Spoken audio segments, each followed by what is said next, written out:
पिछले लेक्चर में अपन ने जो रैखिक समीकरण निकाय थी उनके हल सारणिकों के प्रयोग से क्रेमर नियम से उनको अपन ने सोल्व किया था कि क्रेमर नियम क्या होता है। और क्रेमर नियम में जो रैखिक समीकरण निकाय थी, एक तो दो चरों वाली रैखिक समीकरण निकाय थी, उनका हल क्रेमर नियम से कैसे ज्ञात किया जाता था उसके बारे में अपन ने देखा। फिर तीन चरों के जो रैखिक समीकरण के हल हैं उनको कैसे सोल्व किया जाता है क्रेमर नियम से, उनको अपन डिस्कस किए थे। आज के इस लेक्चर में जो आलू सिद्धांत की सहायता से अपने को जो रैखिक समीकरण निकाय दिए जाएंगे उनका हल अपने को क्या करना है, ज्ञात करना है। तो यहाँ से जो आलू सिद्धांत है इसको अपन डिस्कस करेंगे कि आलू सिद्धांत क्या होता है। तो यहाँ से देखो कि माना कोई समीकरण निकाय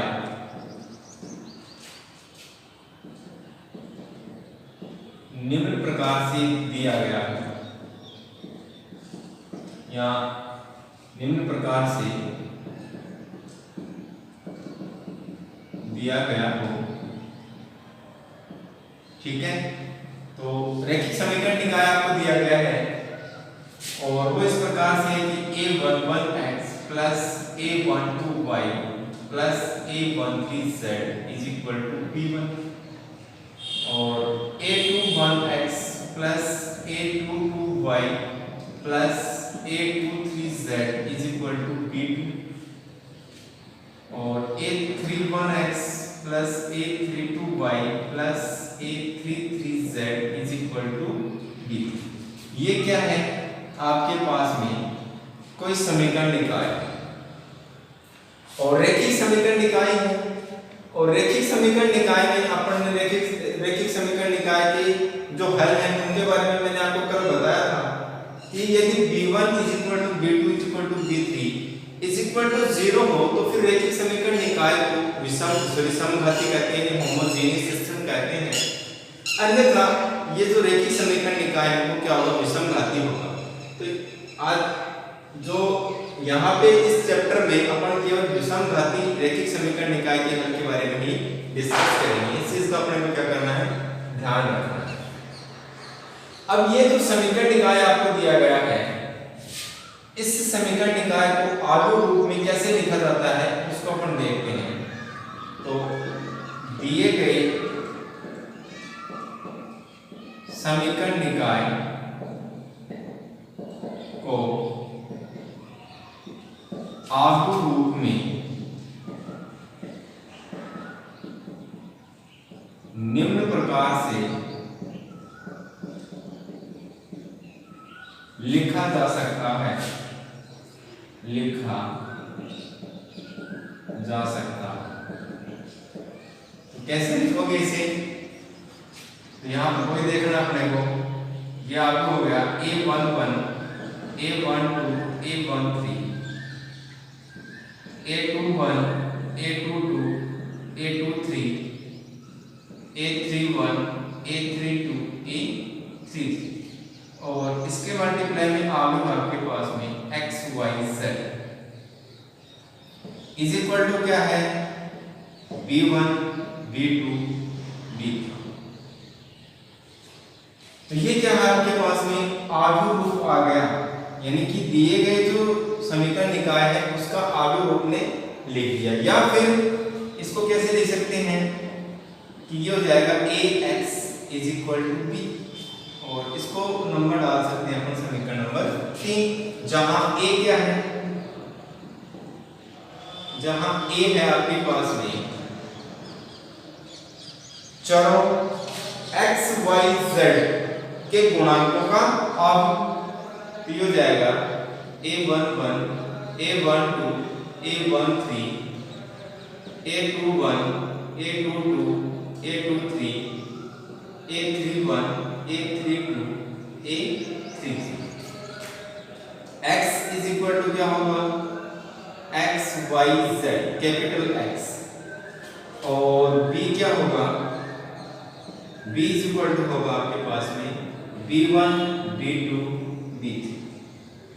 और जहां पे ये जो कैपिटल X है वो क्या है, कि समीकरण निकाय में, इस समीकरण निकाय में उपस्थित चर x y z चरों का आयु है और जिनका हल हमें ज्ञात करना है।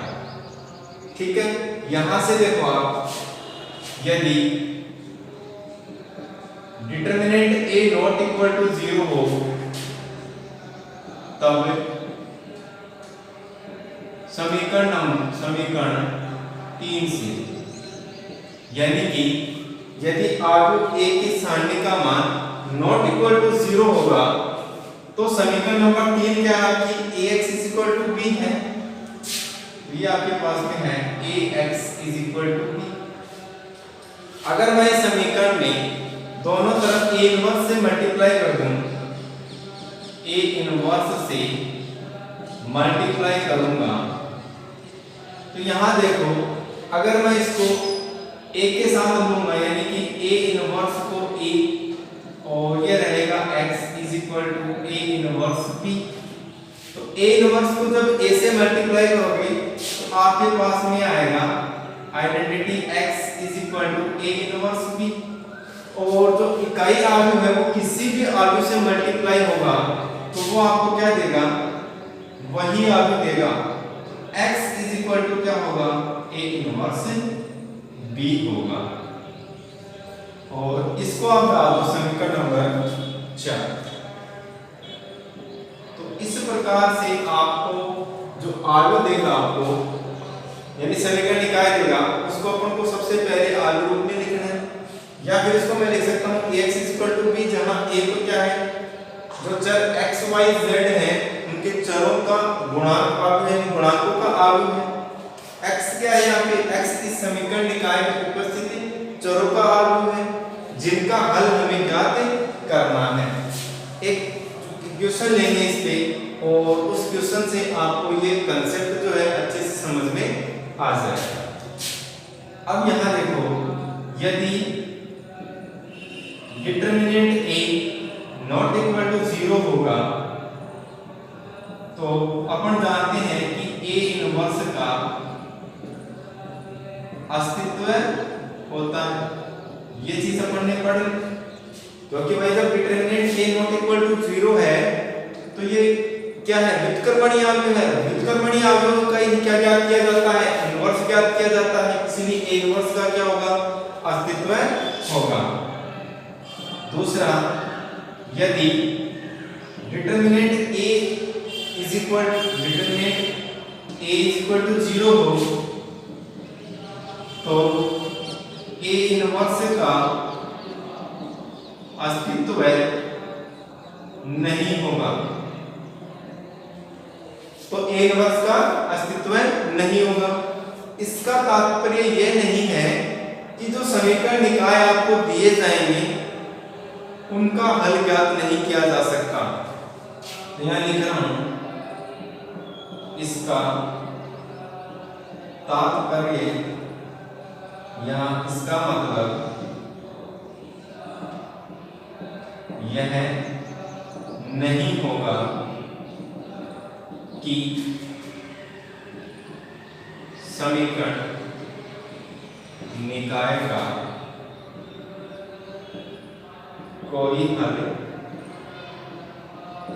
नहीं। ऐसे मतलब इसका मतलब ये हो गया कि इसका मतलब ये नहीं है, या इसका मतलब ये नहीं होगा कि समीकरण निकाय का कोई हल नहीं होगा। अगर सारणी a का मान 0 के इक्वल हो तो a इनवर्स का अस्तित्व तो नहीं होगा, लेकिन इसका मतलब ये नहीं होगा कि उस समीकरण निकाय का कोई हल नहीं होगा। उस समीकरण निकाय का भी हल होगा या हो सकता है। इस चीज का अपन क्या करना है, ध्यान रखना है। यहाँ से आप स्क्रीनशॉट लो और फिर अपन एक जो क्वेश्चन है उसको डिस्कस करते हैं ताकि आपको अच्छे से समझ में आ जाए। इसी पे बेस्ड एक क्वेश्चन को अपन डिस्कस कर रहे हैं, यानी कि जो क्वेश्चन आएगा वो इस प्रकार से आएगा कि अगर आपको आयु सिद्धांत की सहायता से इस क्वेश्चन को सोल्व करवाना है तो फिर अगला देगा आपको कि आयु सिद्धांत का प्रयोग कर निम्नलिखित रैखिक समीकरण निकाय को हल कीजिए। अगर उसको आयु सिद्धांत से सोल्व नहीं करवाना होता तो वो फिर ऐसे देता कि दिए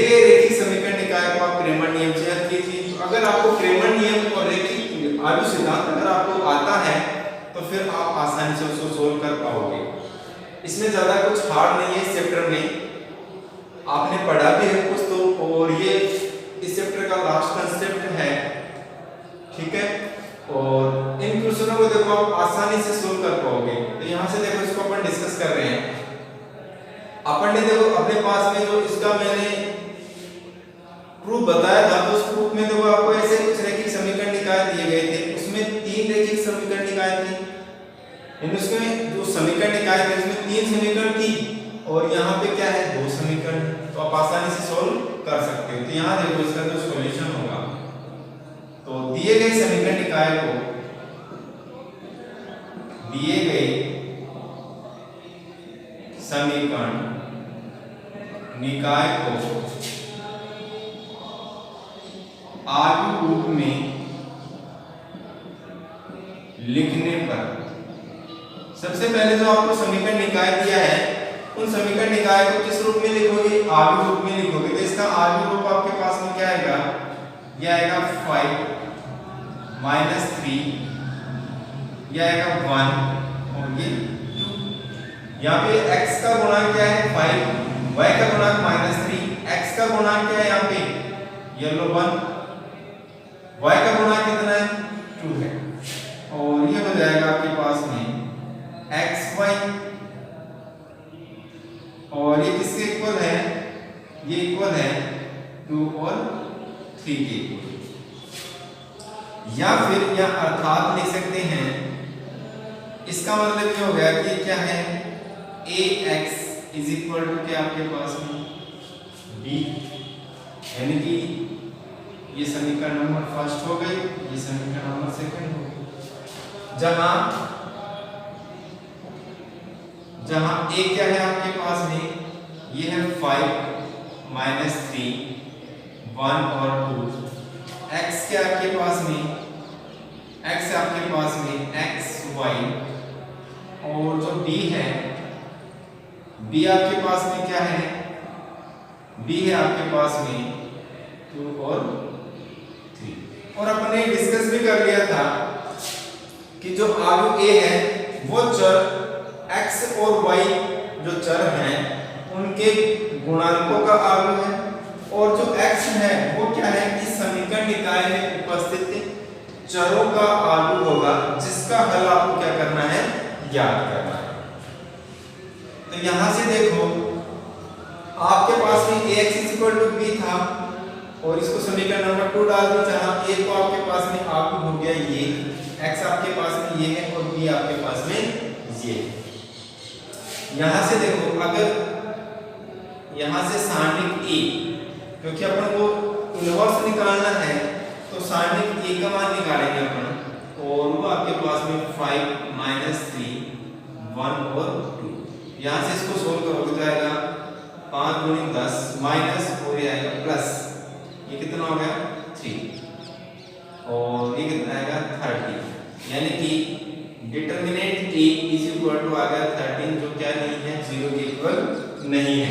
इसका मतलब ये हो गया कि a इनवर्स का अस्तित्व है, a इनवर्स का अस्तित्व हो गया। तो फिर अपने को a इनवर्स क्या करना है, यहां से ज्ञात करना है। तो a इनवर्स क्या होगा, a इनवर्स होगा एडजॉइंट a अपॉन में डिटरमिनेंट a, यानी कि आपको एडजॉइंट a निकालना पड़ेगा, डिटरमिनेंट a आपने निकाल लिया, तो उसको समीकरण नंबर 3 डाल सकते हो यहां से, ठीक है। ये फॉर्मूला अपन क्या करते हैं, जानते हैं, क्योंकि a इनवर्स आपके पास में ये होता है। अब एडजॉइंट a, क्योंकि यहाँ पे